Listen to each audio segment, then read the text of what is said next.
A todos nos ha pasado estar en una reunión, en una fiesta o incluso frente al celular, sintiendo que las palabras simplemente no salen. Esa incomodidad que parece pequeña, pero que en realidad puede frenar sueños, relaciones y oportunidades. El libro La falla social nos habla justamente de eso, de la ansiedad social, de ese miedo silencioso que no es un defecto personal, sino una experiencia compartida por millones de personas. Con historias reales, datos sorprendentes y herramientas prácticas, esta lectura nos muestra que no estamos rotos, que nuestra mente no es un enemigo, sino un sistema que podemos aprender a entender y a reprogramar. Lo más poderoso es que aquí no se trata de convertirnos en alguien que no somos, sino en liberar la versión auténtica que ya llevamos dentro.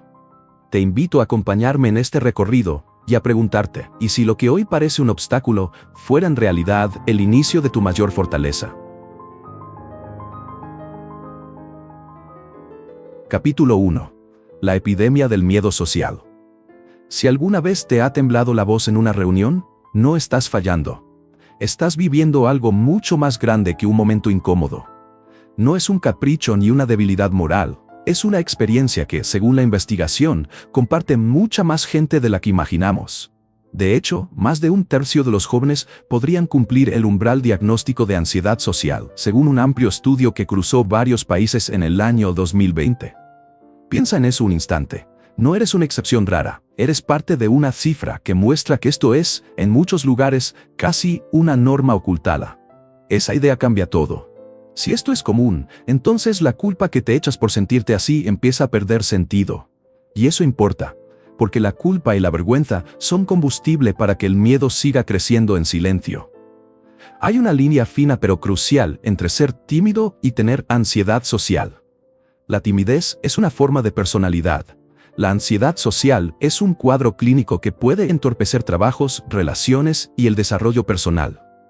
No es lo mismo decir soy reservado que vivir con una barrera que impide que tu talento llegue a la mesa. Cuando el miedo te impide participar en reuniones, postularte para promociones o incluso presentar una idea, las consecuencias son reales. Investigaciones muestran correlaciones con ingresos más bajos y logros académicos reducidos. No es una exageración, es la forma en que un problema interno se filtra y altera el curso de una vida profesional y afectiva. Y si todavía tienes la sensación de que todo está en la cabeza, presta atención a lo que dice la neurociencia. Las personas con ansiedad social muestran cambios físicos en el cerebro. Hay estudios que documentan un aumento de la materia gris en una zona llamada ganglios basales. Eso no es un detalle menor. En un mega-análisis hecho con 174 pacientes en el año 2017, esa variación se asoció con la severidad de los síntomas. Dicho de otra forma, no es solo que pienses diferente, tu cerebro responde y se organiza de una manera que sostiene ese miedo. Saberlo no te hace débil, te devuelve la dignidad. Te muestra que tu sufrimiento tiene raíces reales y tratables. Y no pienses que esto solo ocurre cara a cara. El mundo digital repite los mismos patrones. Un estudio reciente en entornos de juegos masivos en línea, fechado en 2025, encontró que las personas con ansiedad social interactúan de forma más rígida y menos espontánea, incluso detrás de un avatar. Eso nos dice algo potente. La ansiedad no se disfraza con pantallas, más bien, se traslada, busca atajos y termina por imitar la manera en que te conectas, aunque no haya una sala física de por medio. Por eso esas noches frente al celular, sintiendo que deberías contestar pero no sabiendo cómo, no son caprichos. Son la misma vieja rutina adaptada al siglo XXI. Entender que esto es un problema colectivo y biológico no te da la solución por sí sola, pero cambia la forma en que te ves y actúas. Primero, te libera de la culpa tóxica que te hace esconder síntomas como si fueran una vergüenza privada. Segundo, te ofrece un mapa. Si hay mecanismos cerebrales implicados, hay formas de intervenir con estrategias que funcionan y con profesionales que saben cómo hacerlo.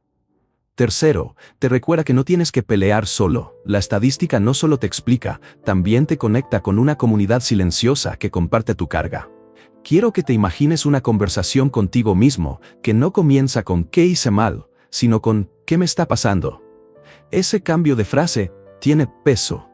Te mueve desde la crítica destructiva hacia la curiosidad clínica, que es donde empieza la reparación. En vez de esconder los síntomas, anótalos. En vez de castigarte por evitarlos, obsérvalos con la misma calma con la que mirarías una herramienta que no funciona bien. Pregúntate qué situaciones te activan, qué pensamientos aparecen y cómo reacciona tu cuerpo. No para juzgarte, sino para reunir información. Esa información es lo que permite decisiones concretas después. Al hablar de datos y cifras, muchas personas sienten que la realidad se enfría, que la ciencia los convierte en estadísticas y poco más. Pero aquí, la ciencia sirve para humanizar, no para despersonalizar. Cada número representa noches sin dormir, pequeños silencios que arruinan oportunidades y decisiones evitadas por miedo. Cuando la investigación dice más de un tercio, lo que en realidad dice es que millones de historias como la tuya existen. Y eso debería darte permiso para buscar ayuda, porque si hay tantas personas afectadas, hay también rutas que ya han sido probadas y refinadas. No quiero que tomes esta explicación como un destino inmutable. Que algo tenga una base biológica no implica que no pueda cambiar. Lo biológico puede ser moldeado por terapia, por práctica sostenida y por intervenciones adecuadas. La neuroplasticidad, esa capacidad del cerebro para reorganizarse, trabaja a tu favor cuando combinas información, apoyo profesional y pasos concretos, aunque sean pequeños. La clave está en usar ese conocimiento para diseñar una ruta de salida, no para justificar la inacción. Mientras tanto, hay formas inmediatas de responderte con más amabilidad y eficacia.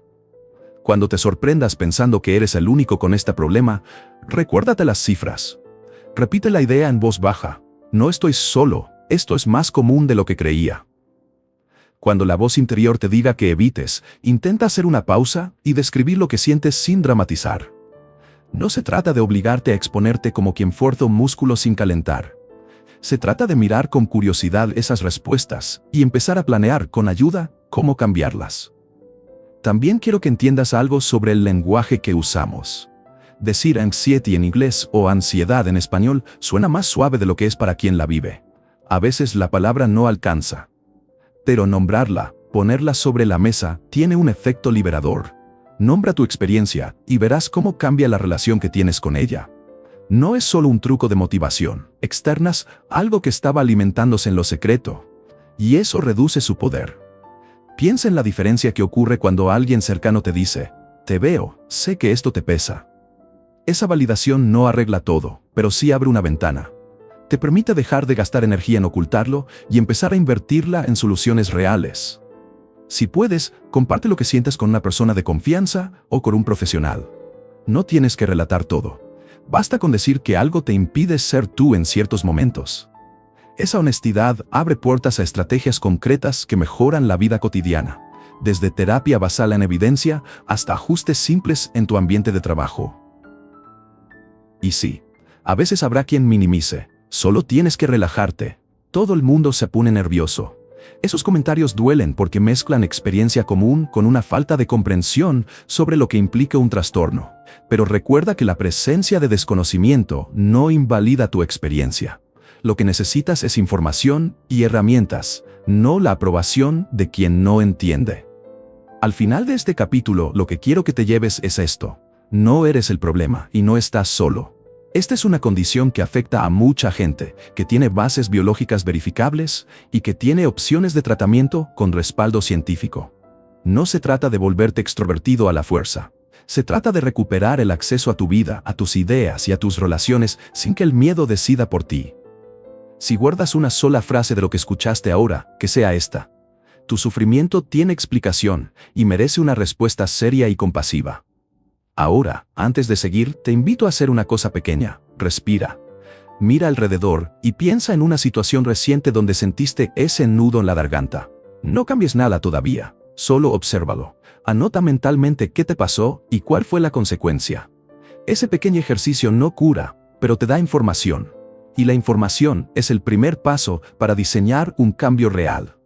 Si te interesa, en los próximos segmentos vamos a ver exactamente qué significa esa información y cómo convertirla en pasos que puedas probar sin violencia contra ti mismo. No es un camino rápido, pero sí es un camino posible. Y empieza por saber que esto no es tu culpa. Capítulo 2. La diseñadora en el baño. Mira esto. A veces el talento no es lo que nos salva. A veces el talento se queda sin voz en la sala. Ana era buena, muy buena. Sus diseños no eran bonitos por accidente, eran resultantes de horas de observación, de pruebas, de pulir hasta que cada color y cada forma contaban la historia correcta. Sus colegas lo sabían, sus clientes lo notaban, su portafolio abría puertas. Pero en las reuniones, ella desaparecía. No porque no tuviera ideas, sino porque el acto de mostrarlas le parecía peligroso. Una presentación se transformaba en un abismo anticipado. Un comentario inocente se convertía en juicio público. Y así, de a poco, su presencia empezó a valer menos que su trabajo. Un día su calendario mostró una invitación para un almuerzo con el equipo. No era nada formal, solo un almuerzo de trabajo. Pero para Ana, aquello era una trampa. Su corazón se aceleró antes de que pudiera tocar el botón de aceptar. Las manos le sudaban. Respirar parecía un esfuerzo. Se quedó mirando la pantalla y por primera vez en semanas escribió en el chat de su grupo que no asistiría. No era la primera vez que evitaba. Fue solo una más en una cadena de evasiones que juntas tenían consecuencias reales. Evitar es una estrategia. Suena inofensiva cuando te la cuentas en la cabeza. Si no voy, no me juzgarán. Si no hablo, no me equivocaré. Pero esa misma estrategia, esa que intenta proteger, termina por minar lo que con tanto trabajo construiste. Cuando no vas a las reuniones, no te ven colaborar. Cuando no das tu opinión, otros empiezan a pensar que no la tienes. Y lo peor, tu presencia profesional se mide por lo que se comparte en la sala, no por lo que está en tu disco duro. En una reunión clave, su jefe la llamó a una conversación privada. Tu trabajo es excelente, Ana, le dijo. Pero eres invisible en las reuniones. Necesitamos verte en la sala. Esas palabras sonaron como una sentencia. No porque fuera justa, sino porque señalaban una brecha que la ansiedad había cavado entre su talento y su impacto. La empresa la puso en un plan de mejora del desempeño. Un nombre frío y administrativo para algo que dolía mucho más por dentro. Esa vergüenza la empujó a aislarse aún más. Comenzó a llamar enferma algunos lunes. Se excusaba con reuniones coincidentes. Llegaba temprano para irse antes. Eran medidas pequeñas, aparentemente racionales, y sin embargo configuraban una red que la atrapaba. Su cuerpo empezó a llevar la cuenta. El miedo dejó de ser solo un pensamiento. Se convirtió en náuseas, en temblor, en una presión en el pecho que no cedía. Y entonces llegó la crisis. Antes de un almuerzo que ella sabía que no podía evitar, se refugió en el baño. No por higiene, sino por supervivencia. Ahí, frente al espejo, la respiración se volvió poca y luego ausente. La sala giró. Las manos le temblaban hasta el punto de no poder sostener el teléfono. Era una crisis física que no distinguía entre fuerza de voluntad y necesidad biológica, un ataque de pánico en pleno mediodía. Salir de ahí le costó lágrimas y una sensación profunda de fracaso. También le costó el reconocimiento de que aquello ya no podía resolverse sola. Lo importante de la historia de Ana no es el momento del pánico en sí, sino lo que ocurrió después. A menudo pensamos que una crisis nos define. Aquí pasó lo contrario. La crisis fue el punto de inflexión. Ella buscó ayuda, no porque esperanza y autoestima se le hubieran multiplicado en la noche, sino porque la necesidad dejó de ser tolerable. Empezó un proceso estructurado, trabajó con terapistas que entendían la ansiedad social. Se acercó a métodos con respaldo, donde primero se mapean las creencias que la mantenían quieta. Eso implicó hablar de pensamientos como, si hablo, diré algo estúpido, o si me ven, me desaprueban. Pensamientos que en la soledad de la mente parecen verdades absolutas, pero que en voz alta, con guía, se vuelven hipótesis a comprobar. Con el tiempo y con trabajo consistente, lo que fue rígido comenzó a aflojar. Hay una medida que ayuda a poner números donde antes había solo sensación. En la escala de Leibowitz para la ansiedad social, el punto de partida de Ana fue un número muy alto, 98. Te lo digo para que no lo tomes a la ligera, no era ansiedad leve. Era una barrera sólida que condicionaba su vida. Después de 16 semanas de terapia enfocada, entrenamiento y práctica, ese número bajó hasta 25. Esa caída no es magia. Es consecuencia de una metodología que combina comprender los pensamientos, entrenar exposiciones seguras y reemplazar hábitos de evitación por actos con sentido. Quiero que no te pierdas esto. Su trabajo no cambió. No necesitó volverse otra persona para merecer estar en la sala. Lo que cambió fue su relación con el miedo. Antes, el miedo era el director de escena. Ahora era un actor con un rol controlado. Eso le permitió hablar y, lo más sorprendente, Empezar a disfrutar de la conversación profesional otra vez. ¿Y cómo se hace eso en términos cotidianos? No es cuestión de empujones heroicos ni de exponerte sin red. Es la suma de decisiones pequeñas. Nombrar el miedo, pedir apoyo, practicar presentaciones en espacios seguros y, sobre todo, retirar gradualmente las tácticas que te hacen parecer colaborador cuando en realidad estás evitando ser juzgado. No voy a darte una lista fría, te lo digo como si estuviéramos sentados compartiendo un café. Empieza por reconocer la señal corporal antes de que te domine. Si el pecho se tensa, detente y respira. Si tu pensamiento te dice no digas nada, pregúntate, ¿y si lo intento con una frase corta? Y pruébalo. Hazlo primero en privado, luego con alguien de confianza y luego en la reunión pequeña. Es una secuencia de práctica, no un salto al vacío. También es clave hablar con quien dirige el equipo. Eso da miedo, lo sé. Pero contar que tienes dificultades para mostrarse en reuniones no te resta profesionalidad. Te permite negociar condiciones para participar. En el caso de Ana, una conversación honesta con su manager abrió espacio para presentaciones graduales. No fue un trato especial, fue una adaptación razonable en pro de que su talento tuviera la visibilidad que merecía. Y sí, parte del trabajo es replantear qué significa éxito a corto plazo. No necesitas romper el silencio con una conferencia magistral en la primera semana. Lo que importa es construir evidencia contraria a la creencia que te paraliza. Cada vez que hablas y no ocurre el desastre que imaginabas, esa creencia pierde fuerza. Eso se llama aprendizaje correctivo, y es exactamente la pieza que la evitación impide. Volvamos a Ana. Después de esas 16 semanas, llegó el día en que presentó sus nuevos diseños ante todo el departamento. No fue el discurso perfecto de una película. Hubo nervios, hubo momentos donde la voz se le quebró, pero también hubo claridad y orgullo. Se paró frente a las personas que antes le resultaban amenazantes y les mostró su trabajo sin esconderlo. La diferencia fue que ahora los nervios eran manejables. Eran parte de la experiencia, no la experiencia completa. Si te estás viendo nana, hay buenas noticias. La recuperación es posible y, en muchos casos, dramática. Pero también requiere algo más que deseo. Requiere estructura y apoyo. La terapia que usó no fue una promesa vacía, sino un mapa con pasos. La práctica no fue azarosa, sino planificada. Y el cambio no fue instantáneo, sino progresivo. Termino con esto, que es probablemente lo más importante. Tu valía no depende de cuántas veces puedas sostener la mirada en una junta, pero sí depende de darte la oportunidad de que tu trabajo converse con el mundo. Si hoy te preguntas si deberías pedir ayuda, mi respuesta es sencilla, sí. No porque seas débil, sino porque eres inteligente. Pedir apoyo es una decisión estratégica, como seleccionar el mejor color para una campaña. Es una inversión en el impacto que tu talento puede tener. Piensa por un momento en una situación reciente donde preferiste no hablar. ¿Qué hubiera pasado si hubieras dicho una idea corta, aunque imperfecta? ¿Qué hubieras ganado? No te pido valentías heroicas, solo que imagines un pequeño experimento y lo intentes.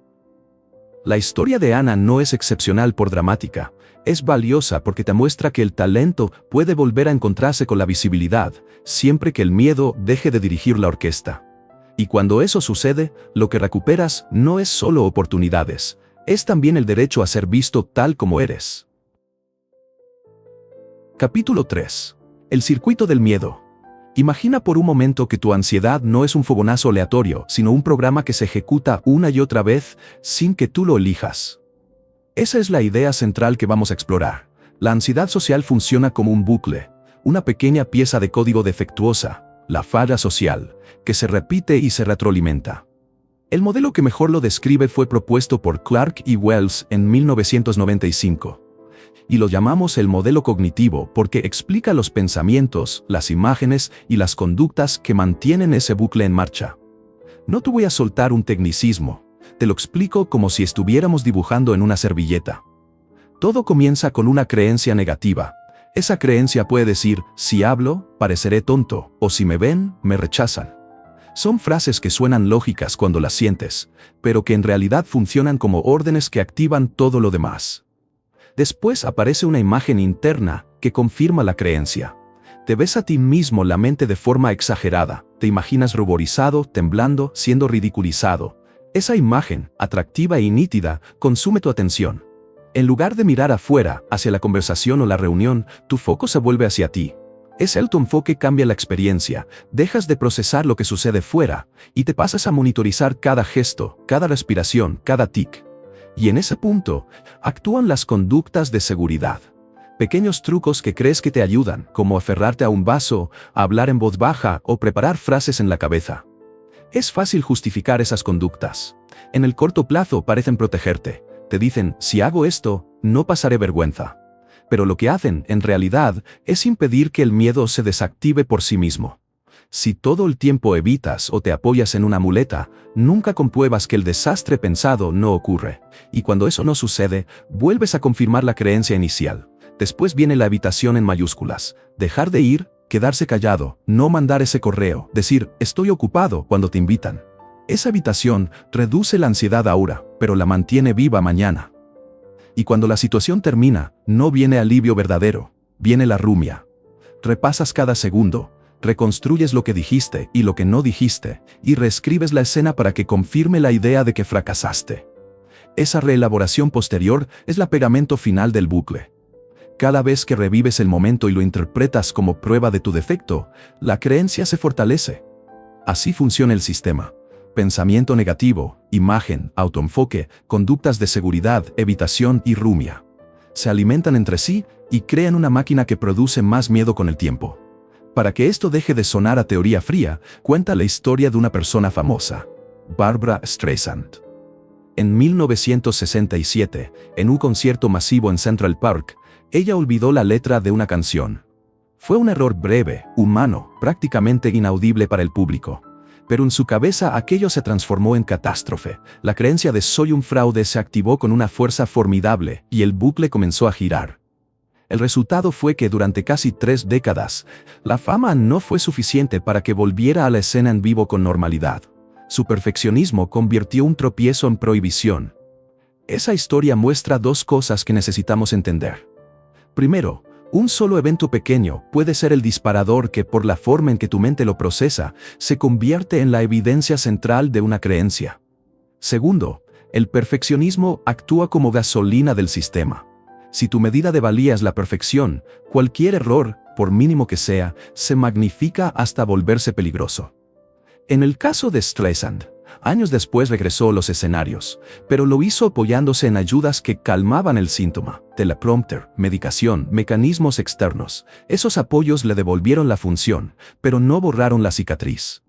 Y ahí está la trampa de las conductas de seguridad. Funcionan, sí, pero mantienen enterrada la raíz del miedo. Ahora, ¿qué podemos hacer con esa información? Primero, entender el bucle te da ventaja. Conocer la estructura transforma la sensación de caos en un mapa. Cuando sabes que hay una cadena de pasos, puedes empezar a intervenir en puntos concretos, y no a ciegas. Puedes decidir, por ejemplo, trabajar primero en las imágenes mentales o en la rumiación, y medir qué cambia. Piensa en una situación reciente que te llenó de ansiedad. No la resumas con juicio, descríbela como si fueras un investigador. ¿Qué creíste que iba a pasar? ¿Qué imagen apareció en tu mente? ¿Dónde enfocaste tu atención y qué hiciste para protegerte? Si haces ese ejercicio sin acusarte, estarás creando datos. Esos datos son oro porque te permiten ver patrones. Tal vez siempre que te invitan a hablar, tu pensamiento central es, no tengo nada interesante que decir. O tal vez la imagen que surge es siempre la misma. Una intervención potente es cuestionar esas creencias con evidencia. Si el pensamiento es soy un fraude, ¿qué pruebas tienes a favor y en contra? Probablemente encontrarás más a favor de que tu creencia es una interpretación extrema, no un hecho. Pero no basta con argumentarlo mentalmente, hay que diseñar pequeños experimentos que prueben la hipótesis en la realidad. Hablar en una reunión pequeña, por ejemplo, y observar qué ocurre cuando no usas la táctica de seguridad. La magia ocurre cuando acumulas experiencias donde el desastre no se materializa. Eso debilita la creencia desde la práctica, que es lo que la teoría busca. Aprendizaje correctivo. Otra pieza clave es trabajar la imagen que te persigue. Cuando te ves en la mente como humillado o incompetente, esa imagen tiene un ritmo propio. Puedes desafiarla pidiéndote que la describas con detalle y luego preguntarte si esa imagen es la que los demás tienen o solo tu versión amplificada. A veces una simple tarea de describir y comparar reduce la carga emocional que acompaña a la imagen. Es un paso pequeño, pero real. Sobre las conductas de seguridad, la recomendación práctica no es que las elimines de forma brutal. Eso sería contraproducente. Es mejor identificar cuáles usas y planear cómo reducirlas gradualmente, sustituyéndolas por acciones que te permitan comprobar la seguridad real del entorno. Si siempre hablas en voz baja para no llamar la atención, prueba en un contexto seguro a modular un poco más tu voz y observa la reacción. Si alguien te mira, puede que ese miedo sea solo una interpretación, no un peligro real. Y la rumia merece su propio enfoque. Cuando te encuentres reviviendo un evento, toma un papel y escribe lo que crees que pasó en una frase breve. Luego escribe otra frase que sería una explicación alternativa más compasiva o más fiel a la evidencia. Hacer ese gesto rompe el loop de pensar lo mismo una y otra vez. Si todo esto te parece mucha teoría, vuelve a la historia de Streisand. Ella logró volver, pero el camino implicó aceptar ayuda y reconocer que la perfección no es un estándar útil. Tu objetivo no tiene que ser nunca fallar.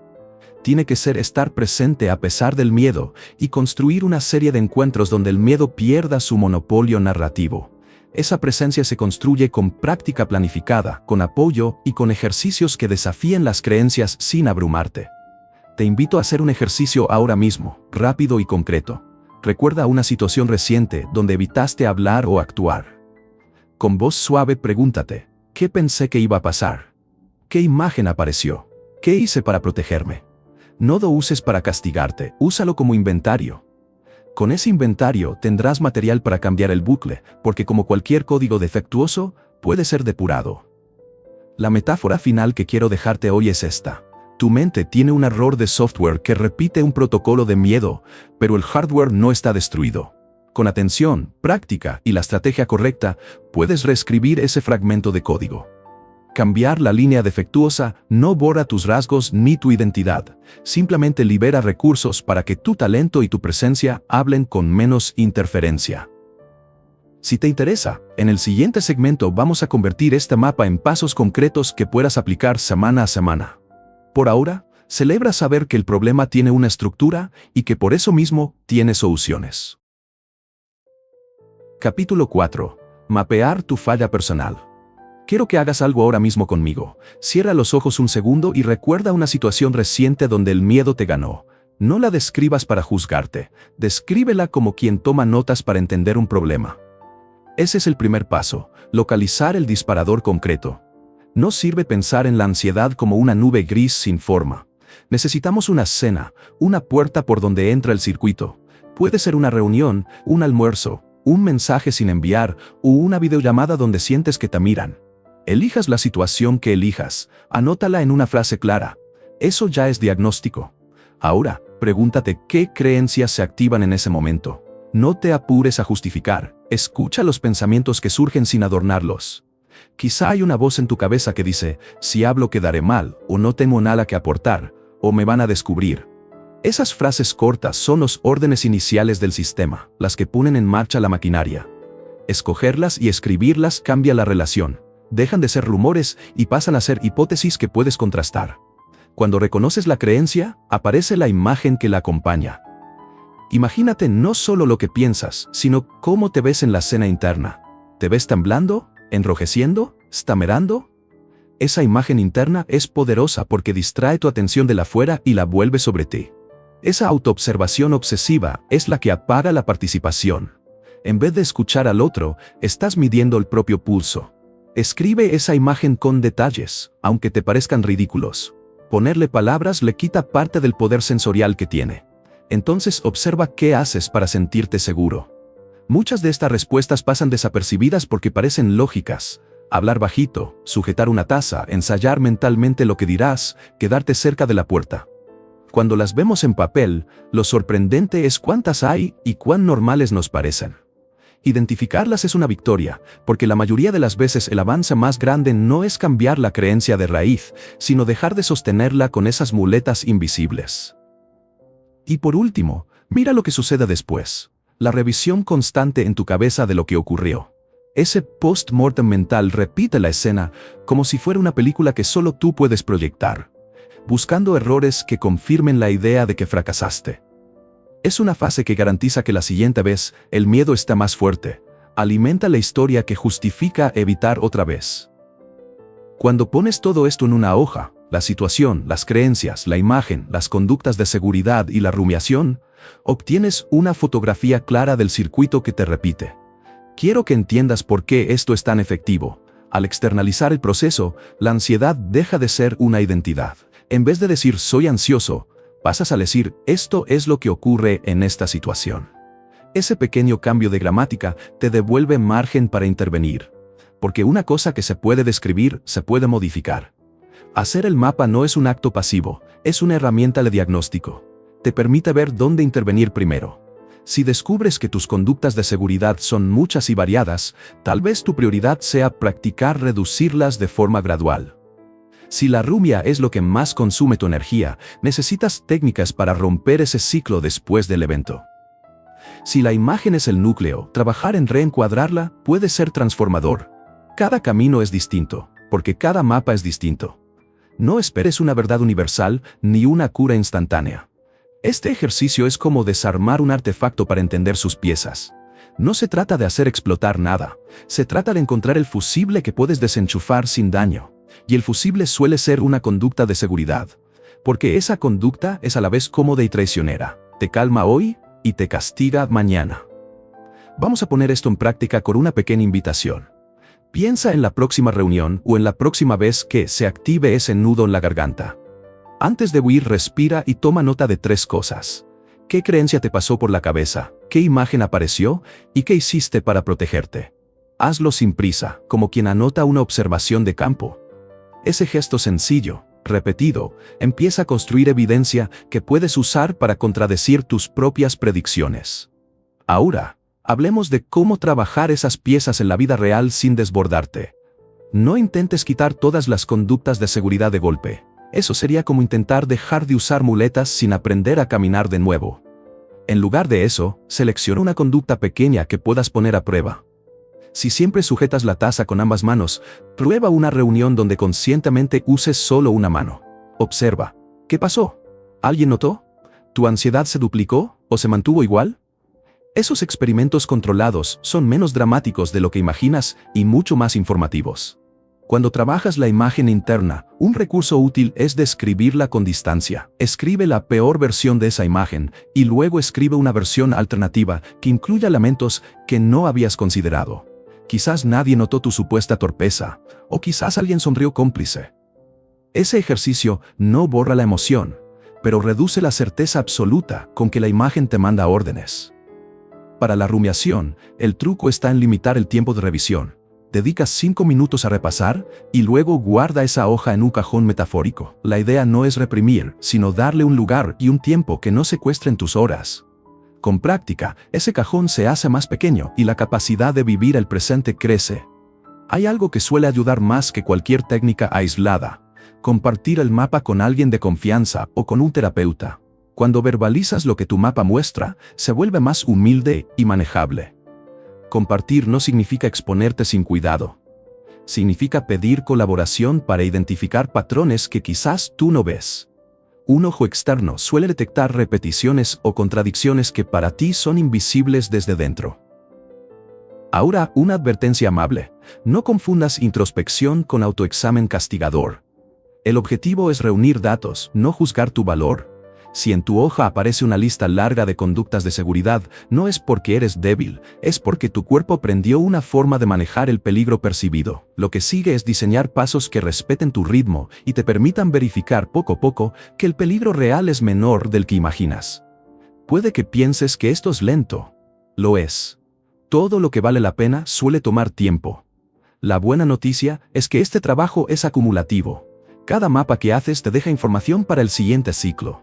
Con el tiempo, esos documentos personales forman un manual de intervención propio. Ya no dependerás solo de técnicas genéricas, tendrás protocolos basados en lo que a ti realmente te activa. Si te interesa ser más riguroso, puedes convertir esto en un hábito semanal. Elige una experiencia que haya ocurrido, mapea el circuito y anota una prueba que puedas intentar la semana siguiente para desafiar una creencia o reducir una conducta de seguridad. No lo hagas por exigencia, hazlo por curiosidad. La curiosidad te pone en modo científico, y la ciencia personal es a menudo la que nos saca del estancamiento. Antes de terminar, quiero que recuerdes algo esencial. Mapear no es exponerte sin red, ni es un primer paso hacia la perfección. Es un gesto radicalmente amable contigo mismo. Es decirte, voy a mirar esto con atención para poder elegir con calma qué hago a continuación. Y esa elección, con el tiempo, te devuelve la posibilidad de participar en tu vida en vez de observarla desde el borde. Para cerrar, haz este pequeño ritual ahora. Escribe la situación que elegiste al principio. Nombra la creencia más persistente y subraya una conducta de seguridad que quieras observar la próxima vez. Guarda esa hoja y revísala después de la experiencia. Ese ciclo de anotar, actuar y revisar es la columna vertebral de la reparación. Si sigues este camino, tu mapa personal dejará de ser una lista de culpas y se volverá un manual de liberación. No es rápido, pero es seguro y probado. Y sobre todo, te permite recuperar algo que nadie puede darte por ti. La certeza de que puedes entender tu miedo y con ello reducir su poder sobre tu vida. Capítulo 5. El mito de solo enfrenta tus miedos. Antes que nada, lo de simplemente hazlo suena bien en un eslogan, pero en la vida real puede ser una receta para salir peor. Cuando alguien te dice eso con buena intención, lo que a menudo quiere decir es, arregla esto con fuerza de voluntad. Y la ansiedad no responde así. Hay una pieza de investigación clave que cambia la conversación. Un gran metaanálisis, que comparó terapias de diferentes tipos en 20 ensayos, mostró que la terapia cognitiva supera de manera consistente a la exposición sola, tanto en resultados inmediatos como en el seguimiento. Eso no es un detalle técnico, es un mensaje claro. Cambiar pensamientos es más potente que simplemente forzarte a exponerte sin un marco que lo sostenga. ¿Por qué? Porque la exposición sin una revisión de lo que piensas y crees deja las conclusiones internas intactas. Puedes sobrevivir a una situación y aún así llevarte la idea de que fuiste humillado, derrotado o insuficiente. Imagina que caminas hacia el borde de un puente porque alguien te dijo que te hará bien enfrentar tu miedo a las alturas. Si llegas ahí sin entender qué pensamientos te empujan a retroceder y sin herramientas para ver que no estás en peligro real, ese intento puede terminar en un episodio traumático. En otras palabras, la exposición sin preparación puede confirmar exactamente la historia que tu ansiedad ya te está contando. Y eso explica por qué muchas personas intentan forzarse y terminan más temerosas, no menos. La mecánica de esto tiene que ver con el aprendizaje. Cuando entras a una situación con una batería de conductas que te protegen, tu cerebro nunca obtiene la información necesaria para actualizar la creencia de peligro. Si, por ejemplo, siempre ensayas en tu cabeza lo que vas a decir, evitas el contacto visual y te quedas en la puerta esperando el momento perfecto, lo que aprendes es cómo sobrevivir, no que la situación es segura. La exposición solo se vuelve efectiva cuando se hace en condiciones donde el aprendizaje correctivo puede ocurrir. Y para que eso pase, necesitas trabajar antes con los pensamientos que te dicen que esa situación es catástrofe. No es que la acción no importe, importa muchísimo. Pero lo que proponemos aquí es un orden. Primero entender y reestructurar las creencias que sostienen el miedo, y después diseñar exposiciones inteligentes que permitan al cerebro actualizarse. Piensa en ello como arreglar el software antes de reiniciar el sistema. Si hay un bug en el código, reiniciar no lo corrige. Lo único que hace es reiniciar el error. Otra trampa común es la idea de que si lo haces, ya ganaste, aunque hayas usado trucos para salir adelante. Esos trucos, sostener una taza con 2 manos, memorizar líneas, evitar mirar a la gente o repetir mentalmente frases, son las llamadas conductas de seguridad. A corto plazo funcionan, te permiten participar sin un colapso. Pero en términos de aprendizaje son letales. Impiden que tu sistema registre la falta de consecuencia que predices. Si tu objetivo es que el miedo pierda su poder, necesitas que la experiencia sea lo más limpia posible de esas muletas, de tal manera que la evidencia se acumule. Hablé y no pasó nada terrible, respiré y no fui juzgado, me equivoqué y no fue el fin del mundo. Quiero que pienses en un caso concreto contigo mismo. Recuerda la última vez que te forzaste a estar en una situación social difícil porque alguien te dijo que te iba a curar. ¿Qué pasó exactamente? ¿Terminaste sintiéndote más fuerte o con más resentimiento y vergüenza? Si la respuesta es lo segundo, probablemente la experiencia se realizó con protección psicológica. La exposición fue una actuación, no un aprendizaje.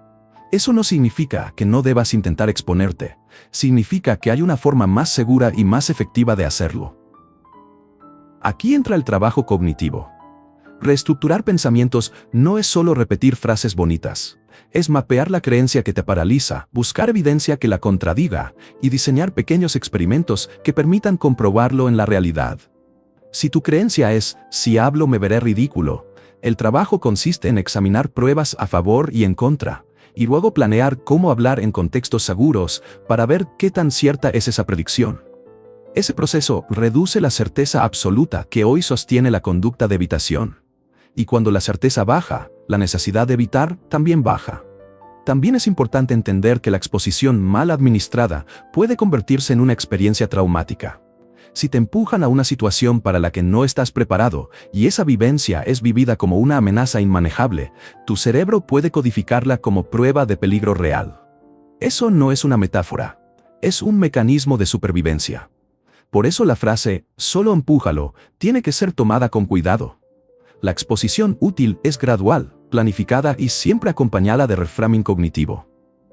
No es una carrera de coraje, es un laboratorio de prueba. Quiero que ahora prestes atención a una idea popular que también merece matices. La narrativa pública sobre que las redes sociales causan ansiedad. Hay estudios que muestran correlaciones, y hay historias plausibles donde el uso de ciertas plataformas acompaña el aumento de malestar. Sin embargo, la relación causal no es tan simple como muchos titulares indican. Investigaciones recientes, incluyendo análisis que revisan datos y métodos, sugieren que culpar únicamente a las redes minimiza otras causas y simplifica una realidad compleja. Eso nos sirve como recordatorio. Las soluciones fáciles y los chivos expiatorios no ayudan. Así como enfrentar no es una cura mágica, señalar una única causa tampoco resuelve la situación. Entonces, ¿qué hacer en la práctica? Primero, antes de meterte a exponerte a lo loco, hazte preguntas que te preparen. No para justificar la inacción, sino para diseñar una exposición que sirva al aprendizaje.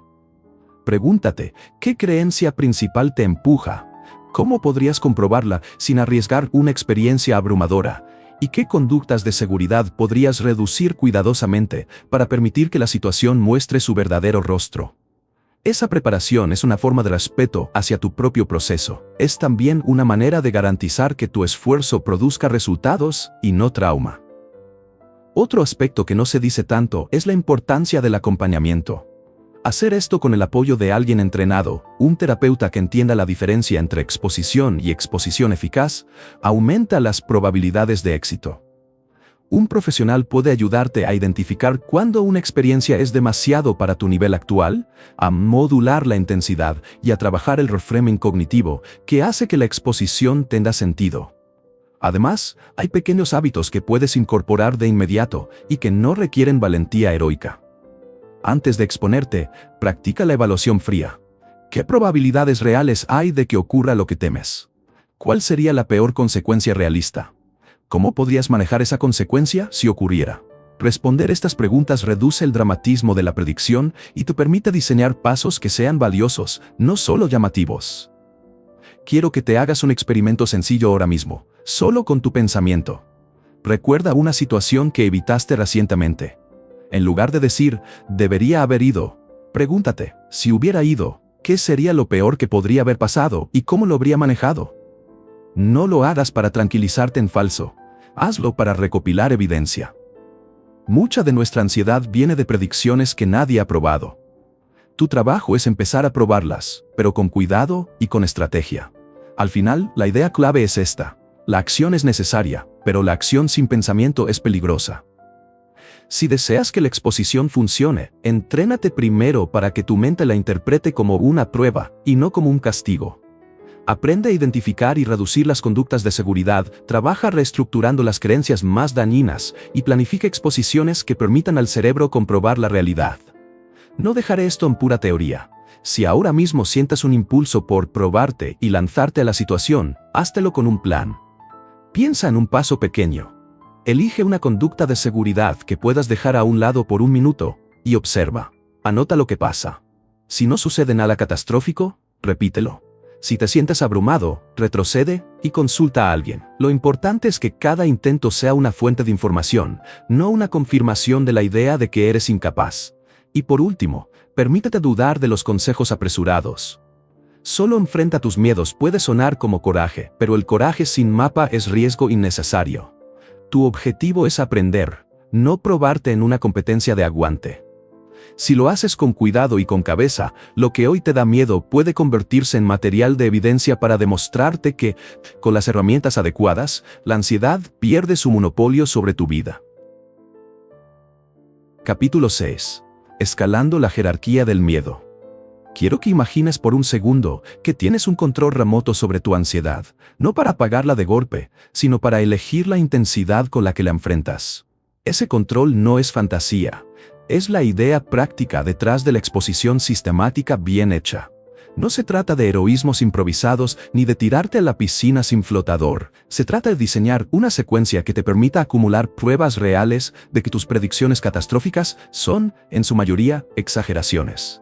Primero, elige un objetivo claro que la ansiedad esté bloqueando en tu vida. No uno vago como ser más sociable, sino algo concreto. Participar en reuniones, invitar a alguien a tomar un café, o simplemente hablar con el barista por unos segundos. Tener ese objetivo te da un norte. Sin él, la exposición se vuelve una rutina sin sentido. Con el objetivo en mente, imagina todas las situaciones relacionadas con él, desde las más pequeñas hasta las que te parecen insoportables. Hazlo como si estuvieras planificando un viaje. Anotas paradas, tiempo estimado y qué necesitas para llegar a la siguiente. A cada situación le pones una valoración de ansiedad en una escala del 0 al 100. Esto no es un número mágico, sino una brújula emocional. 0 significa sin nervios y 100 es pánico total. Si una tarea te marca menos de 30, esa es una buena candidata para empezar. La estrategia consiste en comenzar por esos pasos manejables y repetirlos hasta que tu sensación de amenaza se reduzca de forma notoria, idealmente a la mitad. Cuando lo logras, avanzas un poco más. Así, paso a paso, construyes evidencia contraria a la idea de que cualquier interacción social es una trampa mortal. Hay 3 reglas que no se negocian. La primera es empezar pequeño. Si saltas de 0 a 80 de golpe por la emoción de probarte, lo más probable es que el resultado te deje más asustado que antes. Pequeños logros repetidos suman una confianza real y sostenible. La segunda regla es que las conductas de seguridad deben ser eliminadas progresivamente. Esas cosas que crees que te salvan, mirar el celular constantemente, ensayar mentalmente cada frase, aferrarte a un vaso. Funcionan a corto plazo, sí, pero impiden que tu cerebro aprenda que el peligro no se materializa. Si haces la exposición con muletas, lo que estás aprendiendo no es que la situación es segura, sino cómo sobrevivirla con trucos. Y la tercera regla es que te recompenses por el intento, no por el resultado. Cuando tu objetivo se vuelve perfecto o impecable, el fracaso se redefine de forma intolerable. Recompensa la valentía mínima que implica acercarte, aunque la frase salga torcida o la conversación dure apenas 30 segundos. Quiero que pienses en alguien que quiere hacer un amigo nuevo. Para esa persona, el primer paso podría ser solo decir «Hola» al barista. No es glamoroso, pero es un movimiento real. Después, podría ser dar un breve comentario sobre el clima. Más adelante, una pregunta simple a un colega sobre el fin de semana. Cada uno de esos intentos te da datos. ¿Qué pasa cuando hablas? Si la gente te responde, si te sientes peor o sorprendentemente igual. Ese material empírico es la gasolina del cambio. Con él, la creencia de «nadie querrá hablar conmigo» pierde ruido y se vuelve manejable. Cuando planifiques estas exposiciones, registra tu nivel de ansiedad antes, durante y después. Anotar esas cifras es un gesto simple que convierte sensaciones en datos. Verás patrones. A veces la ansiedad sube al principio y luego cae sola. Otras veces se mantiene si te apoyas en una conducta de seguridad. El objetivo es repetir hasta que la caída sea clara y sostenida. Si notas que la ansiedad no baja porque cada intento está lleno de muletas, entonces el foco pasa a reducir esas muletas con cuidado. Reducir las conductas de seguridad no significa exponerte sin red.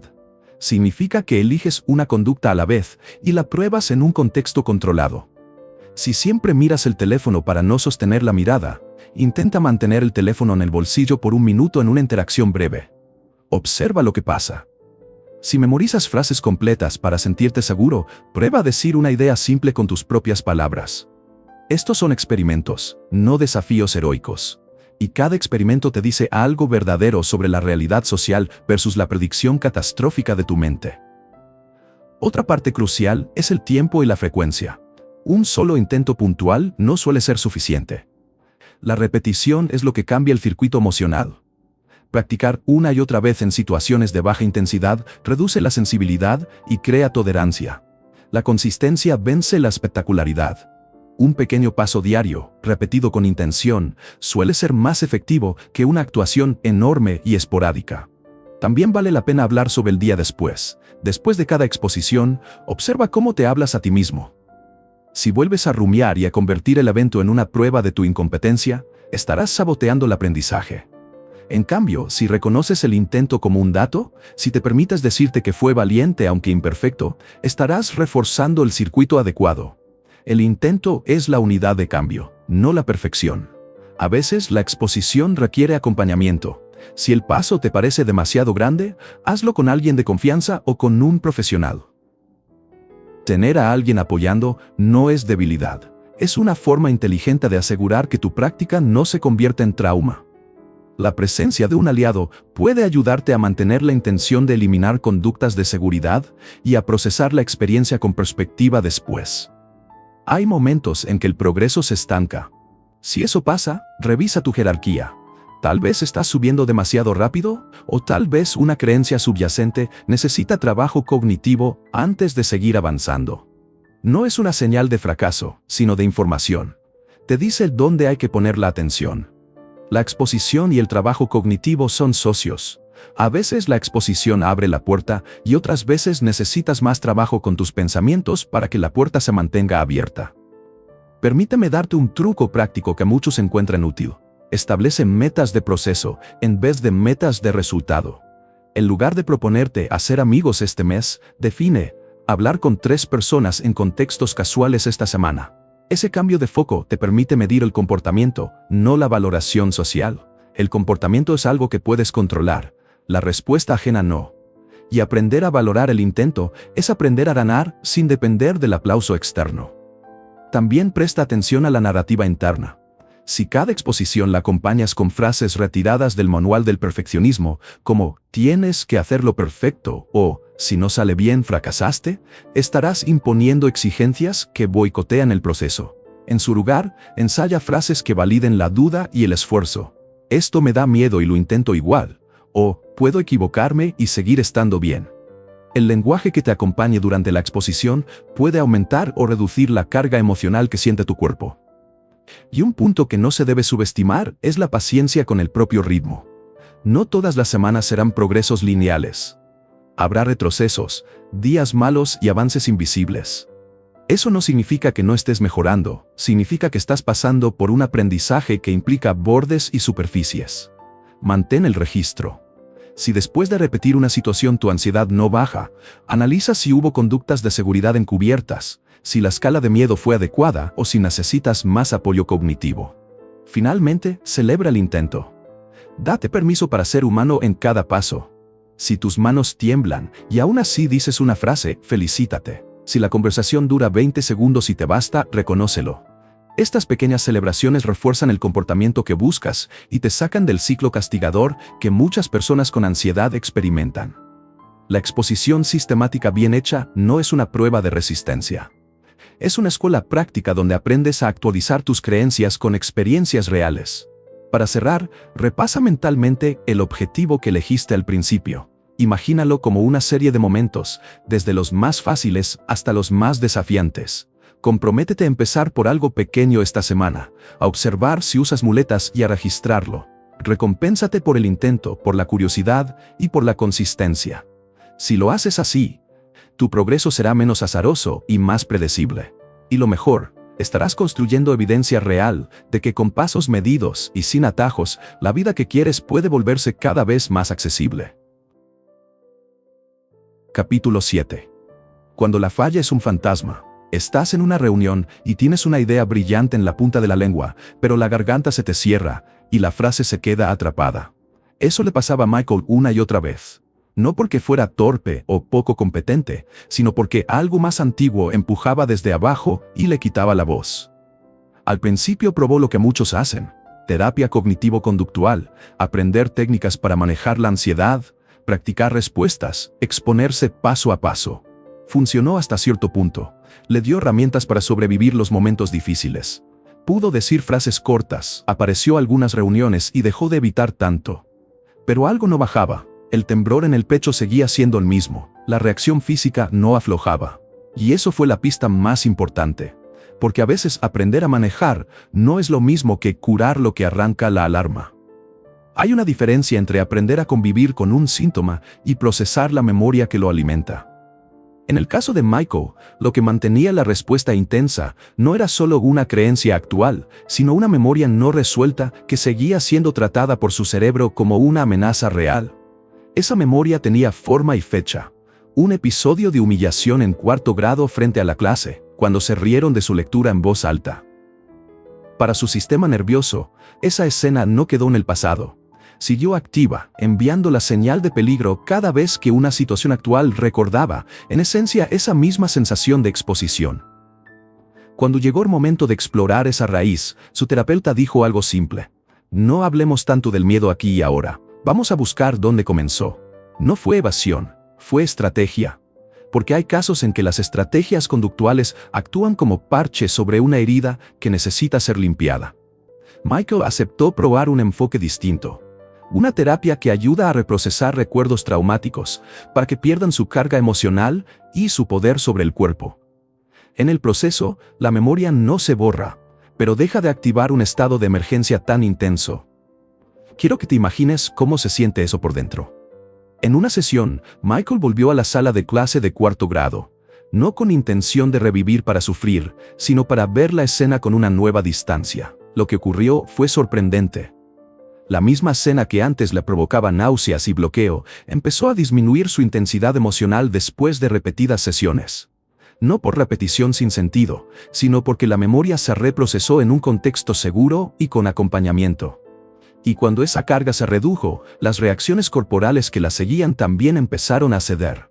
Eso cambió su vida práctica. Meses después, en una reunión donde antes hubiera sido incapaz de hablar, Michael levantó la mano y expuso su análisis con calma. No fue una conversión instantánea ni un acto heroico sin fisuras. Hubo nervios, sí, pero la sensación de amenaza dejó de ser paralizante. Esa es la promesa que ofrece este camino. No siempre es que la terapia cognitiva no sirva. Es que para algunas personas, la pieza que falta es procesar un pasado que sigue operando como presente. Si te interesa entender por qué esto sucede, prueba a pensar en la ansiedad como un eco.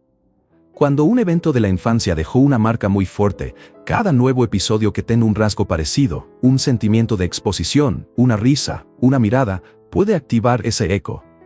Tu reacción actual no está inventando miedo, está respondiendo a una señal que para tu sistema sigue siendo igual de amenazante. Por eso, la estrategia exclusiva de cambiar pensamientos o de exponerte sin trabajar esa raíz a veces se queda corta. No porque esa estrategia sea mala, sino porque no llega al núcleo del asunto. Ahora bien, ¿cómo saber si tu ansiedad puede ser más un fantasma que un conjunto de creencias corregibles? A menudo hay pistas. Si los síntomas comenzaron muy temprano, si hay recuerdos recurrentes de humillaciones infantiles, si las respuestas corporales son intensas y resistentes a técnicas de manejo, o si después de meses de terapia hay mejoras en la conducta, pero la sensación física persiste, eso puede indicar una raíz traumática. No es una regla absoluta, pero sí una señal para conversar con un profesional sobre otras vías posibles. Y cuando hablamos de vías, es importante ser claros y cuidadosos. Procesar recuerdos no significa revivirlos sin protección. No es una sesión de repetir el trauma hasta agotarlo. Se hace con un marco, con preparación y con técnicas diseñadas para que el sistema nervioso procese y actualice la memoria sin retraumatizar. Se planifica el regreso y la salida. Se enseña a estabilizar el cuerpo antes de asomarse a la escena. Se acompaña cada recuerdo con herramientas de contención. Eso es lo que marca la diferencia entre una experiencia constructiva y una que reaviva la herida. Si esto te resuena, ¿qué pasos podrías considerar sin ponerte en riesgo? Primero, hablarlo con tu terapeuta actual. Cuenta que has practicado estrategias y que, aunque funcionan en lo conductual, la reacción corporal no cede. Pedir una evaluación para explorar la posibilidad de trabajo con memorias tempranas no es rendirse. Es ampliar el mapa terapéutico. También es razonable informarte sobre profesionales formados en técnicas de reprocesamiento y preguntar cómo estructuran el proceso de estabilización y seguimiento. La seguridad y la experiencia del terapeuta importan tanto como la técnica en sí.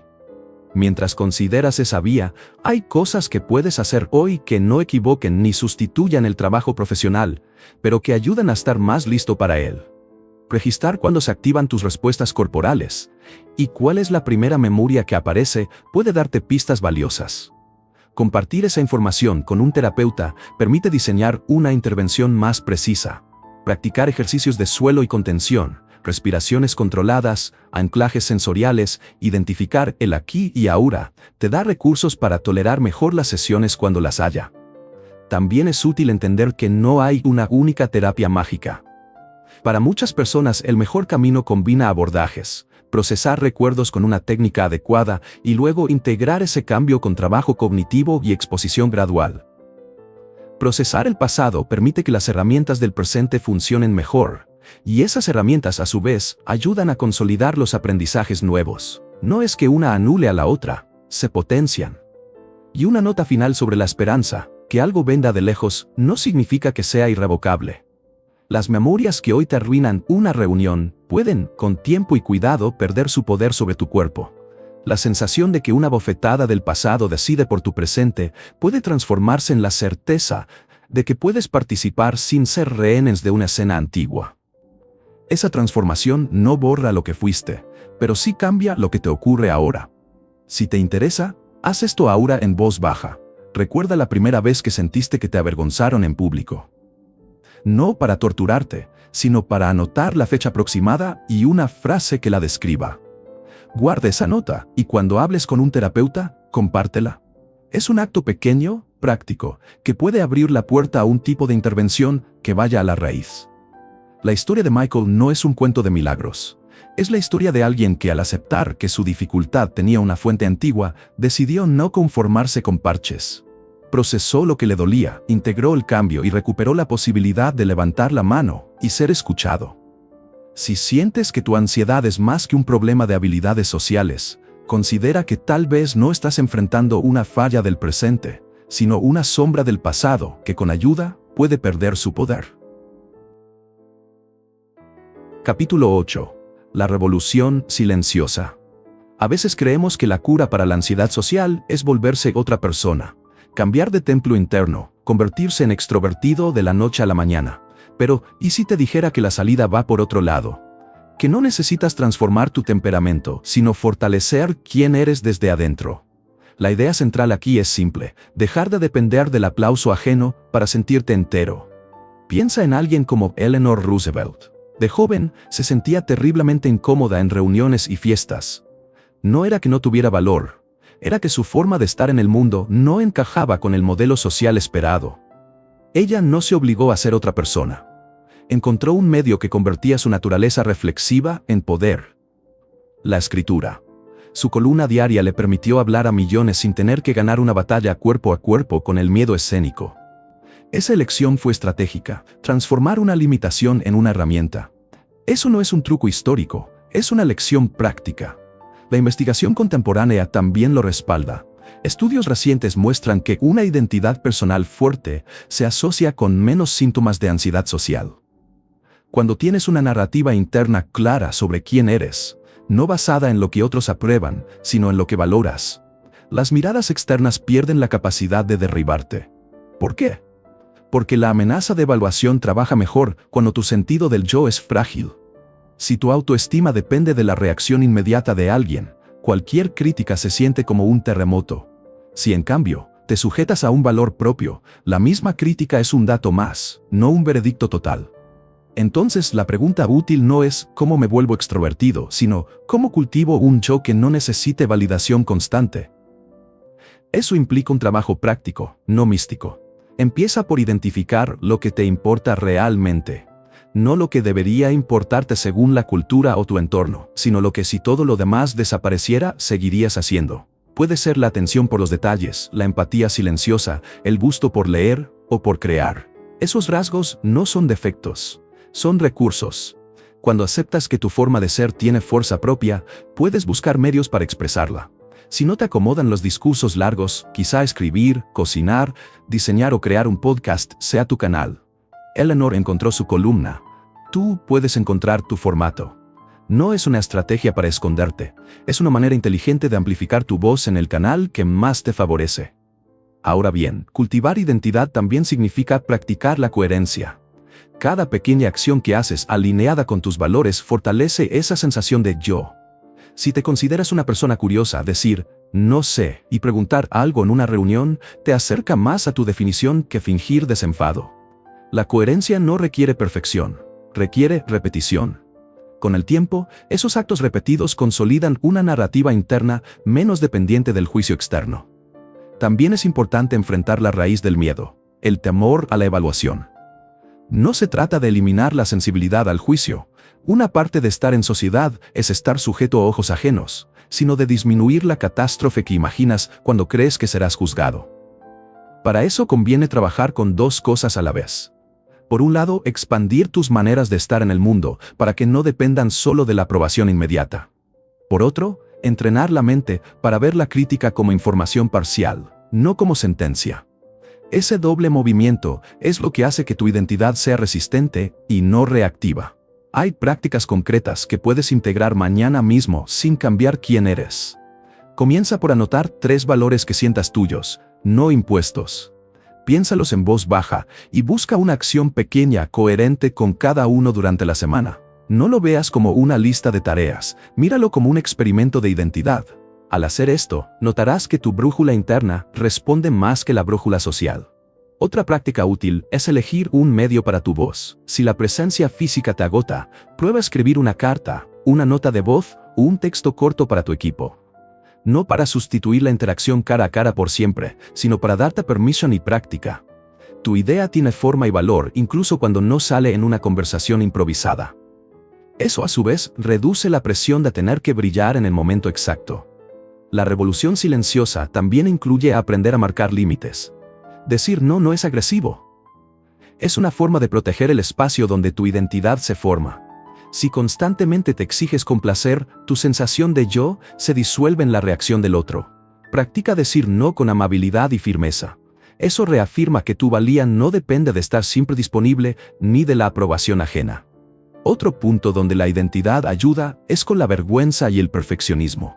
Si tu autoestima está anclada a estándares imposibles, cada error se siente como catástrofe. Pero si te basas en una identidad que reconoce el aprendizaje como parte del proceso, los errores se vuelven datos, no definiciones. Cambiar el lenguaje interno ayuda. En vez de fallé, soy incompetente, prueba, fallé, esto me dice qué mejorar. Ese pequeño ajuste lingüístico desactiva gran parte de la avalancha emocional. Y no subestimes el papel de la comunidad. Cultivar una identidad fuerte no quiere decir aislarse. Significa encontrar o construir círculos donde se valore lo que tú valoras. Piénsalo así. Si te rodeas de gente que aprecia la reflexión profunda, la escucha atenta o el trabajo paciente, esos entornos alimentan la identidad que quieres sostener. Buscar espacios afines no es huir, es elegir donde tu yo puede crecer sin tener que disfrazarse. Ahora, una invitación práctica para hoy. Pregúntate en voz baja quién eres fuera de las expectativas. Hazlo con paciencia, no escribas una biografía perfecta. Escribe un renglón simple que capture lo que más te importa. Llévalo contigo esta semana y deja que guíe discretamente una decisión pequeña cada día. Verás que la vida cambia menos por gestos grandiosos y más por la suma de actos coherentes. También es útil recordar que fortalecer la identidad es una forma de prevención. Cuando tu centro no depende de la aprobación, las recaídas en ansiedad no te destronan. Son olas que pasan. No evitarás sentir miedo, pero sí evitarás que el miedo se convierta en tu historia dominante. Para quienes temen que ser uno mismo signifique resignarse a la incomodidad, hay una aclaración. Cultivar una identidad fuerte acompaña también el aprendizaje de habilidades sociales. No se trata de abandonar la mejora, se trata de enmarcarla desde un lugar interno sólido. Aprendes cómo comunicar, cómo presentarte y cómo gestionar emociones. Pero ese aprendizaje está al servicio de un yo que ya existe y no necesita ser fabricado. Antes de cerrar, quiero que recuerdes la imagen de Eleanor Roosevelt. No fue silenciada por su timidez. Transformó su modo de presencia en poder. Esa es la revolución silenciosa. No un movimiento ruidoso hacia la extroversión, sino un trabajo profundo para que tu voz, en el formato que mejor te va, encuentre su espacio. Si te quedas con una idea, que sea esta. La meta no es desaparecer tu carácter, sino arraigar tu identidad. Cuando eso ocurre, la evaluación pierde su monstruo y la vida social deja de ser un campo minado. Empieza con una frase, un medio y una acción coherente con lo que te importa. Y si te animas, comparte esa frase con alguien de confianza. Lo discreto también se amplifica cuando se alinea con comunidad. La revolución es silenciosa porque sucede dentro. Pero sus efectos se sienten por fuera. Más calma, más sentido, menos dependencia del aplauso. Es la promesa real.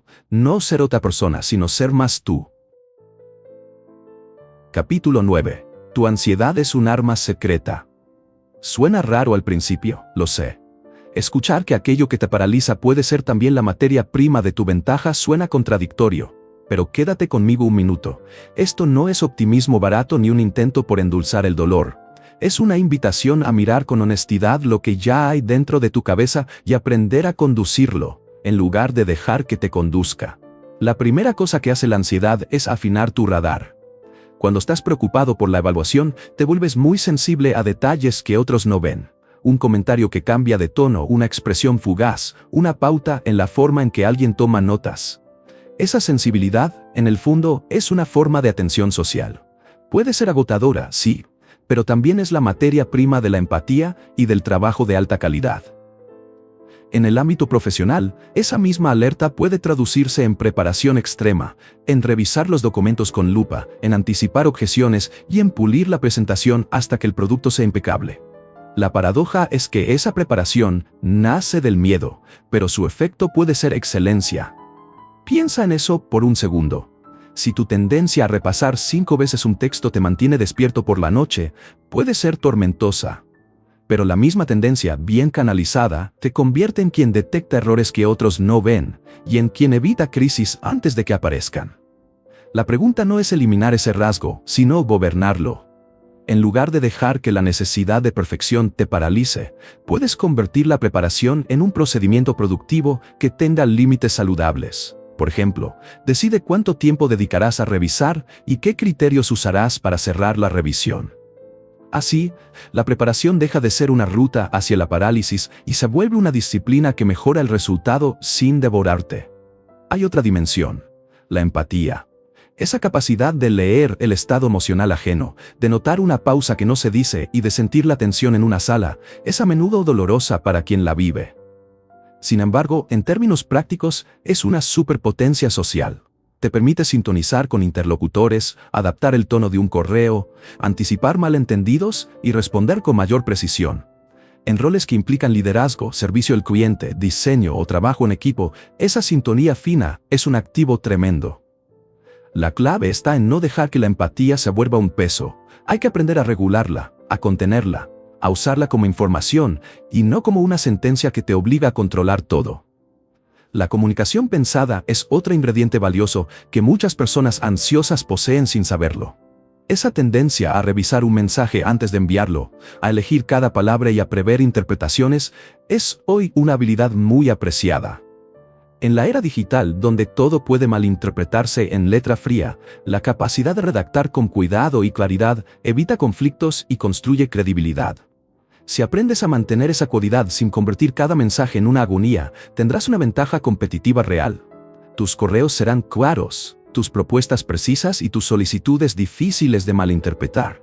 Ahora hablemos de la paradoja de la ansiedad social. Estos rasgos, preparación extrema, sensibilidad social, comunicación cuidadosa, potencian un desempeño excepcional cuando el miedo deja de bloquear la actuación. Pero el mismo miedo es lo que muchas veces impide que esos talentos se expresen. Es como tener un motor de alta potencia con el freno de mano puesto. La tarea es soltar el freno sin descuidar el control, para que ese motor impulse en la dirección correcta. Eso exige 2 movimientos simultáneos. reducir el bloqueo que imposibilita la acción y estructurar la expresión de tus fortalezas de forma que no se autoboicoteen. ¿Y cómo se hace eso de forma práctica?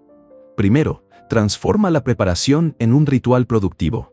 En lugar de revisar hasta el agotamiento, establece procedimientos con límites claros. Decide cuánto tiempo es útil para validar una idea y establece criterios objetivos que indiquen que algo está listo. Ese ritual convierte la energía ansiosa en rutina útil.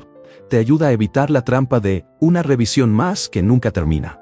Segundo, usa la sensibilidad social como datos, no como órdenes.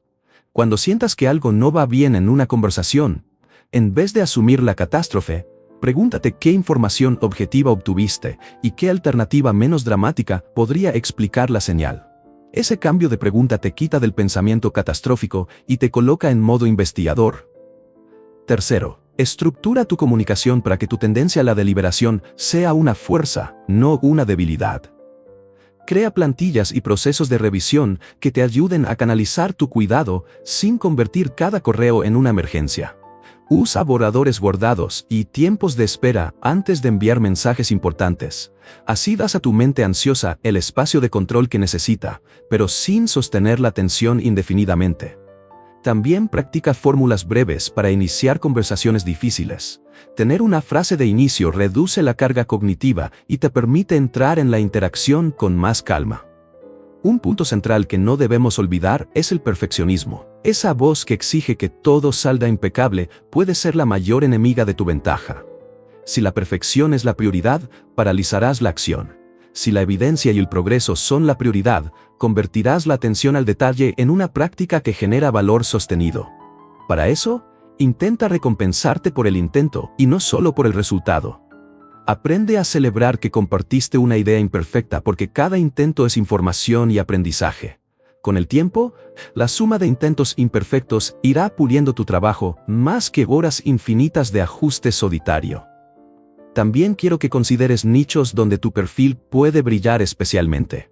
En trabajos que requieren anticipación de riesgos, revisión de detalles, diseño empático o comunicación escrita estratégica, tu enfoque natural puede ser un gran activo.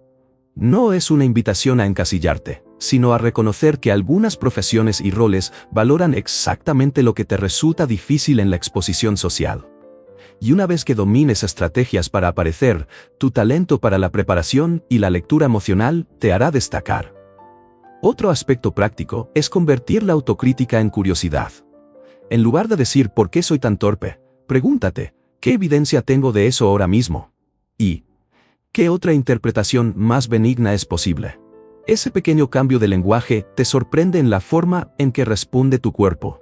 La curiosidad reduce la adrenalina que alimenta la ansiedad y abre la puerta a experimentar sin miedo al veredicto. Para llevar esto al terreno del día a día, propongo algo sencillo y efectivo. Elige una tarea profesional que te asuste un poco, pero donde tu preparación pueda marcar la diferencia. Haz un plan con tiempos, límites de revisión y pasos concretos para compartir tu trabajo. Antes de presentarlo, escribe 3 cosas que tu sensibilidad detectó y que mejoraste gracias a ello. Luego comparte el trabajo y anota lo que aprendiste. Con el tiempo tendrás un portafolio personal de pruebas que demuestra que tu forma de estar en el mundo produce resultados valiosos, incluso cuando te cuesta mostrarlo. La otra cara de esta moneda es aprender a delegar o automatizar lo que tu ansiedad convierte en un monstruo de 1000 cabezas. Si revisar 1000 veces un documento te deja exhausto, diseña una checklist breve o delega una revisión final a alguien de confianza. Mantén lo que aporta valor y reduce lo que solo satisface un impulso perfeccionista. Delegar no es renunciar, es optimizar. Finalmente, recuerda que transformar la ansiedad en ventaja no significa romantizar el sufrimiento. No digo que debas quedarte anclado en el miedo porque algún día será útil. Digo que dentro del miedo hay talento sin explotar, y que, con estrategia puedes usarlo en tu favor. Eso implica trabajo terapéutico cuando haga falta, práctica deliberada para reducir el bloqueo y decisiones conscientes para estructurar tu rutina profesional y comunicativa. Si ahora mismo sientes una mezcla de incredulidad y curiosidad, esa es la reacción perfecta. La curiosidad es el motor que convierte la ansiedad en investigación y la investigación en ventaja. Empieza por una cosa pequeña. Identifica una situación donde tu preparación te haya salvado de un error y pregúntate cómo podías escalar esa ventaja sin que el miedo te impida mostrarla. Con paciencia, estructura y compasión por tu proceso, lo que hoy te frena puede convertirse en la herramienta que te haga destacar. Capítulo 10. 30 mensajes no enviados. Hay un momento que seguramente conoces. Deslizas el dedo, aparece otra foto, una sonrisa, y por un segundo la esperanza, ese brillo leve, aparece. Después viene la voz que todo lo transforma. ¿Qué la voy a decir? Eso le pasaba a Alex, una y otra vez. Alex tenía muchas coincidencias en las aplicaciones. Decenas, una pequeña notificación que prometía posibilidad tras posibilidad. Pero frente a la caja de texto, la mente se congelaba. No era falta de interés, era una sensación profunda de indignidad. ¿Por qué habría alguien de querer escucharme?, pensaba. Esa pregunta no es sobre líneas ingeniosas, es sobre valor propio. Y ahí está la raíz del problema. No es el mensaje lo que falta, sino la certeza de que mereces ser enviado. Lo curioso, y lo cruel, es que la inacción garantiza el resultado que más temes. Si nunca escribes, nunca recibes. Si nunca intentas, la soledad se sostiene. Es como esperar que una puerta se abra sola sin ni siquiera tocarla. Y sin embargo, la verdad también es suave. Basta un pequeño gesto para romper ese patrón. No una declaración épica, sino una acción diminuta y humana. Antes de contar lo que hizo Alex, quiero que te imagines la conversación interna que suele bloquearnos. Hay una voz que anticipa el ridículo, otra que imagina el rechazo como una sentencia total, y una tercera que cuestiona la propia valía. Esas voces trabajan en conjunto para producir parálisis. Si las escuchas, te convencen de que cualquier intento es peligroso. Pero si las miras como predicciones y no como verdades, pierden autoridad. Alex comenzó terapia, y ahí ocurrió un pequeño cambio de marco. Su terapeuta le dijo algo que suena simple, pero que en la práctica cambia todo. ¿Y si el objetivo no es ser ingenioso, sino curioso? Esa pregunta alivió la presión de tener que impresionar. Le dio permiso para acercarse desde la curiosidad, no desde la actuación. La curiosidad convierte la acción en un experimento, y no en una prueba de valor. Y los experimentos, incluso fallidos, siempre te enseñan algo. Entonces Alex hizo algo que en su cabeza era casi heroico. Escribió un mensaje mal diseñado. No repasó 10 versiones. No esperó la madrugada en busca de la frase perfecta. Escribió: «Hola, me gusta tu perro, ¿cómo se llama?». Lo presionó. Lo envió. Y sintió algo que no esperaba. Alivio. No porque alguien respondiera necesariamente, sino porque se había quitado de encima la carga de la indecisión. Esa sensación de haber actuado fue la verdadera recompensa. Y la respuesta, si llegaba, sería un extra. Quiero que te quedes con esa idea. La recompensa primaria está en el acto mismo. Si condicionas tu bienestar a la respuesta de otra persona, te conviertas prisionero de la espera. En cambio, si encuentras valor en la acción, en la valentía pequeña y repetida, empiezas a recuperar agencia. Cada mensaje enviado, aunque imperfecto, es una prueba. La realidad raramente confirma la catástrofe que imaginaste. Ahora, ¿cómo convertir ese primer paso en práctica sostenida sin que se vuelva fuente de tortura? No con listas o fórmulas frías, sino con pequeños ajustes que puedes integrar en tu vida. Primero, cambia la pregunta que te haces antes de escribir. En vez de «¿voy a sonar ridículo?», pregúntate «¿qué quisiera saber si fuera la otra persona?». La segunda pregunta te sitúa en la curiosidad y te aleja del juicio. Segundo, acepta que el primer mensaje será imperfecto y que está bien. De hecho, la imperfección suele ser más humana y más atractiva que la frase medida. Tercero, experimenta con inicios que te parezcan naturales. Una observación sincera, un comentario simple sobre una foto, una pregunta abierta. No necesitas ser brillante, necesitas ser auténtico. A la vez, cuida de tu diálogo interno después del envío. Si mandas un mensaje y tu mente se lanza a imaginar peores escenarios, respira y recuerda un hecho. No tienes evidencia ahora de que serás rechazado de forma definitiva. La mente ansiosa confunde posibilidad con certeza.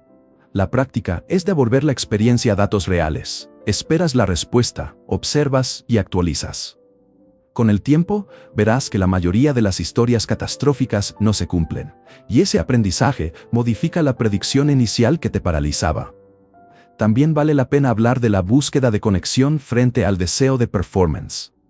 Cuando tu objetivo es impresionar, cada interacción se vuelve una escena donde debes brillar. Eso te ata a la perfección. Pero cuando el objetivo es la curiosidad, saber sobre el otro, compartir un dato sencillo, desaparece la necesidad de ser perfecto. La curiosidad crea diálogo. La performance genera monólogos encubiertos, y el diálogo es la puerta real a la intimidad. Hay quien se siente tentado a usar plantillas, y en cierto modo funciona. Una estructura breve que te recuerde el objetivo de ser curioso puede ayudarte la primera vez. Pero cuidado, si te refugias siempre en frases prefabricadas, no estás practicando la habilidad de conexión. Estás usando muletas. El paso siguiente es tomar esas plantillas como trampolín y luego improvisar desde lo que sientes. Con práctica, lo espontáneo comienza a parecer menos amenazante. Tal vez te preocupe que esto sea solo para relaciones románticas. No lo es. La misma dinámica aparece en amistades, en presentaciones, en acercamientos laborales. La creencia central es la misma. ¿Por qué alguien querría mi presencia? Cualquier acción que cuestione esa creencia, una pregunta, un comentario, un gesto, es parte del trabajo. Por eso la historia de Alex sirve como metáfora universal. El primer paso imperfecto abre la posibilidad de conexión en cualquier área. Quiero darte una pequeña práctica que puedes hacer ahora, en voz baja. Piensa en un contacto reciente con que gustaría iniciar una conversación. No lo idealices, solo piensa en una persona real. Escribe una línea corta que exprese curiosidad, algo genuino y simple. No la perfecciones, apunta a la sinceridad. Luego imagina enviar ese mensaje y nota la sensación en el cuerpo. Si viene el miedo, respira y recuerda que el objetivo es el acto, no la respuesta. Guarda esa línea y cuando estés listo, envíala. Observa la sensación de alivio que te llega después y anótala. Esa anotación es evidencia de que la acción cambia tu mundo interior. Otro punto que ayuda. Comparte esto con alguien de confianza o con tu terapeuta. Decir, voy a intentar mandar un mensaje mañana, y contarlo en voz alta reduce la carga de secretismo y te da apoyo. La responsabilidad externa, levemente colocada, funciona como motivación suave y amortigua la tendencia a posponer. También quiero que tomes en cuenta el valor de la repetición y la compasión. No todos los intentos serán satisfactorios. Algunos no recibirán respuesta, otros saldrán torcidos. Eso no significa que fracasaste. Significa que estás recolectando datos. Cada no respuesta es información. Quizá el timing fue malo, o la persona no vio, o no estaba interesada. Nada de eso te define. Regresa a la curiosidad. ¿Qué aprendiste? ¿Qué puedes probar distinto la próxima vez? Al final, lo que cuenta no es ser encantador en una sola conversación, sino construir la habilidad de acercarte. La valentía que importa es cotidiana, la que te empuja a escribir una línea imperfecta en vez de dejarla guardada. Y si te preguntas por qué esto funciona tan bien, la respuesta es humana y simple. La acción rompe la inercia. Cuando dejas de alimentar la duda con inacción, esa duda pierde fuerza. La historia de Alex no termina necesariamente con un gran romance instantáneo. A veces la recompensa es solo el alivio de haber probado. Otras veces viene una charla bonita, una amistad o una relación inesperada. Lo esencial es esto: la primera línea imperfecta te devuelve algo que la indecisión roba, la posibilidad. Si hoy tienes 30 mensajes sin enviar, no pienses que la salvación está en la perfección. Piensa en lo que podrías mandar ahora mismo, con 3 palabras si hace falta. No esperes a ser otra persona para aparecer. Empieza donde estás, con curiosidad y con compasión. Superar la ansiedad social nunca se ha tratado de convertirte en alguien distinto. No se trata de forzar una voz fuerte cuando en tu interior habita la calma, ni de cambiar la reflexión por un impulso temerario. El camino que recorriste es más bien una resta paciente. Quitar, poco a poco, esas creencias distorsionadas que te hicieron sentir menos capaz, menos digno, menos auténtico. Y al hacerlo, lo que queda es lo que siempre estuvo ahí. Una persona competente, valiosa y real. Has visto que el miedo no es un misterio inexplicable, sino un bucle predecible, casi mecánico. Aprendiste a reconocerlo, a trazar sus rutas, a cuestionar sus supuestos y a escalarlo paso a paso hasta que dejó de parecer una muralla imposible. Ahora sabes que no se trata de borrar el temor para siempre, sino de no dejar que se sienta el volante de tu vida. Los recuerdos dolorosos, las vergüenzas pasadas, seguirán existiendo, pero ya no tienen por qué dictar tu futuro. Hoy cuentas con un mapa, con herramientas y con pruebas de que la ansiedad no define tu esencia. Lo que parecía un defecto insuperable no era más que un error de programación en un sistema que, en el fondo, Siempre has sido brillante. Y aquí viene lo más importante. Tú eres y siempre fuiste la persona con el control total, con los permisos de administrador. La pregunta ya no es si puedes cambiar, sino cuál nuevo código eliges ejecutar a partir de ahora. Porque la próxima línea que escribas en tu vida no tiene que estar marcada por el miedo, sino por la libertad de mostrarte tal como eres. La decisión está en tus manos. ¿Qué programa vas a correr hoy?